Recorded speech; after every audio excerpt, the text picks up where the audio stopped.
महाराष्ट्र बहुत सुंदर बात है। जैसे जैनिज्म नम्रता सिखाता ही है, और हिंदुइज्म कई बार भगवान कृष्ण को हम याद करें तो उन्होंने भी अपने कई बार आपके साथ सत्संग हुआ तो आपने कहा कि देखो उस परंपरा को लेकर के जो भगवान कृष्ण के जो संवाद को लेकर के कई बार कहते कि रिलेशन वहां से कहाँ से जैनिज्म और हिंदुइज्म कहाँ कहाँ मिल रहा है।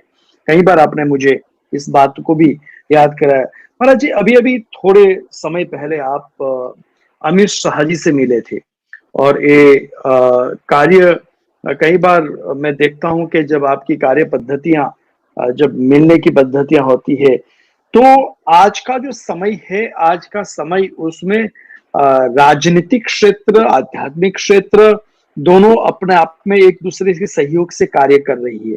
तो महाराज जी, उनका क्या मानना है इस बारे में? नहीं, मेरा जो ये मिलन का जो आप चित्र दिखा रहे हैं एक खास जी। प्रसंग पर हुआ था। उन दिनों जी। में पाकिस्तान में एक जैन मंदिर को तोड़ा गया था, जी। और मैं इस बात को जैन समाज की ओर से पूरे डेलीगेशन के साथ मैंने उनसे भेंट की, और मैंने इस मुद्दे को उठाया कि जी। इसका विरोध दर्ज कराया जाए, और हमारी प्राचीन धरोहर जो वहां पर है उसको खंडित करना, नष्ट करना ये उचित नहीं है। हमारे हम्म। बीच में जो समझौता हुआ है उसके अनुसार हमें एक दूसरे की जो धरोहर वहां रही है उसका, हमारे जी। सिख समाज के भी बहुत से स्थान है वहाँ, जैन समाज के भी बहुत से स्थान है। तो जी। इस मुद्दे पर मेरी उनसे चर्चा हुई थी, और उन्होंने उसी समय मेरे बैठे बैठे ही तत्काल विदेश मंत्रालय के अधिकारियों को, विदेश मंत्री को, तब बहन सुषमा जी जीवित थी, उन्होंने फोन जी। लगाया और अधिकारियों को भी निर्देश दिए इसके बारे में उचित कार्रवाई और चीजों को आगे बढ़ाने। और मेरा तो ये मानना है स्वामी जी की धर्म में तो राजनीति नहीं आनी चाहिए, लेकिन राजनीति अवश्य धर्म से प्रभावित रहनी चाहिए।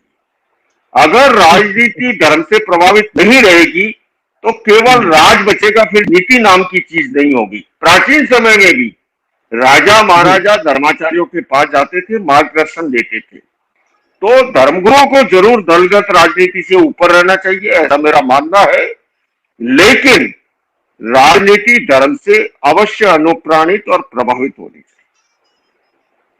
सही बात है महाराज जी। इस बात को लेकर के राजनीतिक की जब बातें करती है तो आप जैसे धर्माचार्य उस राज्य के जो अध्यक्ष है, जैसे राष्ट्रपति जैसे महान लोगों के पास भी आप जाते हो, और वहां भी आपने भगवान महावीर का एक संदेश और उनके आशीर्वाद में वहां पहुंचते हो।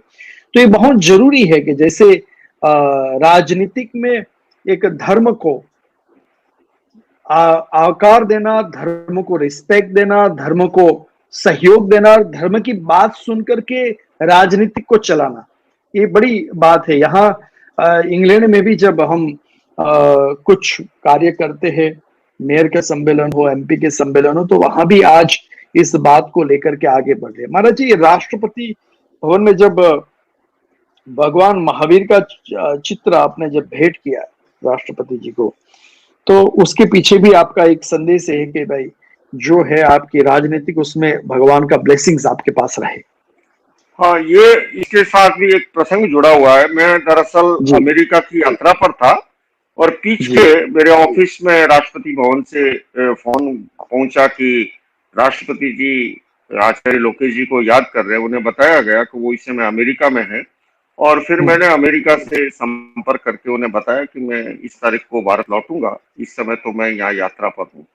और जब मैं जी। लौटा तो चूंकि पहले से मीटिंग तय थी, तो मैंने उनसे भेंट किया, और भेंट करते वक्त अब साधु संत तो और भेंट क्या दे, कोई धन दौलत हमारे पास हीरे जवाहरात तो है नहीं। हम तो कोई अच्छी पुस्तक है, अच्छा कोई चित्र है ना, जो जी। संदेश दे। जी। और उसके साथ साथ मैंने उन्हें निमंत्रण दिया अहिंसा विश्व भारती के कार्यक्रम का, और उसी दिन उन्होंने उस कार्यक्रम को स्वीकार किया, और पिछले 26 सितंबर को वो यहाँ अम्बेडकर इंटरनेशनल सेंटर में कार्यक्रम में आए, 1 घंटे से अधिक हमारे बीच में रहे, और उनका बड़ा ऐतिहासिक संबोधन हुआ उस दिन। और जिस दिन मैं ये मिलने गया था, तो राष्ट्रपति जी मेरे कक्ष में प्रवेश कर रही, बोले आज मेरे कंप्यूटर के पुरानी स्मृतियां ताजा हो गई है। बोले आचार्य जी आपने मुझे बॉम्बे में एक कार्यक्रम में याद किया था, उसमें श्री रविशंकर भी थे और रमेश भाई हम्म, ओझा भी थे, अकाल तख्त के हेड भी थे, चीफ इमाम भी थे, सभी थे, धर्मों के धर्मगुरु थे। और मैंने कहा हाँ मुझे भी अब सारी चीज स्मृति याद आ रही है, और मैंने उस समय आपको निवेदन किया था कि आपकी प्रतिभा का दिल्ली में बेहतर उपयोग हो सकता है। उस समय वो बिहार के गवर्नर थे, और अद्भुत संयोग ओके। देखिए, वो हमारे बंबई के कार्यक्रम में आए, हमारे बीच में ये संवाद चला, और वो दिल्ली लौटे, लौटते ही उन्हें राष्ट्रपति पद के लिए सरकार की ओर से उन्हें मनोनीत कर दिया गया। तो ये संतों का बड़ा आशीर्वाद मिला। आत्मीय संबंध है उनके साथ। लेकिन मैं यहाँ प्रसंगवश कहना चाहूंगा कि वर्तमान के हमारे राष्ट्रपति जी बहुत ही हम्बल, बहुत ही विनम्र विनम्र, और मैं ये कह सकता हूँ सादा जीवन उच्च विचार के वो प्रतीक है, और विद्वत्ता और विनम्रता की पराकाष्ठा उनमें मौजूद है, और वो सबका आदर करते हैं।